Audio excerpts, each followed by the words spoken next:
Mukunda jewellers వారి Purvi gold and diamonds November 1న KPHB లో ఘనంగా ప్రారంభం. ఓపెనింగ్ ఆఫర్ గా ప్రతి 3 లక్షల కొనుగోలుకు ఒక బంగారు నాణెం ఉచితంగా పొందండి. వార్ వన్ సైడ్ ఎలక్షన్ ఎప్పుడైనా తెలంగాణలో selection KCR sir car KCR సబ్ లోగ్ బోల్ రా హోటల్ మేజా హోటళ్లకో ఇంటికో ఎక్కడ పోయినా గెలుపు ఖాయం అయిపోయింది. మెజార్టీ లెక్క పెట్టుకోవాలా.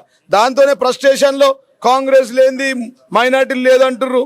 కాంగ్రెస్ పోలీస్ గుండాల లెక్క గుండాలను పంపినట్టు ఇళ్లకి పంపుతుర్రు. మొత్తం వార్ వన్ సైడ్ అయిపోయింది. గెలుపు ఖాయమైపోయింది. మెజార్టీ లెక్క పెట్టుకోవాలా. ఇది ఒక లేడీకి రౌడీకి జరుగుతున్నటువంటి వార్. ఇది ఒక లేడీ సునీతమ్మ మాగంటి గోపీనాథ్ భార్య సునీతమ్మకు, అదేవిధంగా ఒక రౌడీ నవీన్ యాదవ్ జరుగుతున్న ఎన్నిక. ఒక మోకా ఒక డోకా, ఒక మోకా ఇచ్చిన కేసీఆర్ కు ఒక డోకా ఇచ్చిన రేవంత్ రెడ్డికి జరుగుతున్నటువంటి ఎన్నిక. ఇవాళ ఒక అభివృద్ధికి ఒక అరాచకానికి మధ్య జరుగుతున్నటువంటి యుద్ధం ఇది. కాబట్టి వార్ వన్ సైడ్ అయిపోయింది. మొత్తం కూడా కేసీఆర్ అంటున్నారు. 1,00,000 మెజార్టీతో గెలవబోతున్నాం. కాంగ్రెస్ వల్ల ఫ్రస్ట్రేషన్ కనబడుతుంది. వాళ్ళు ఆగమాగం అయిపోతున్నారు. ఏం మాట్లాడుతుందో వీణయ్యకు మాట్లాడుతూ అర్థమైతలేదు. ఎవరు మంత్రి ఏం మాట్లాడుతున్నా ముఖ్యమంత్రికి అర్థమైతలేదు. ముఖ్యమంత్రి ఏది మాట్లాడుతుందో మంత్రికి అర్థమైతలేదు.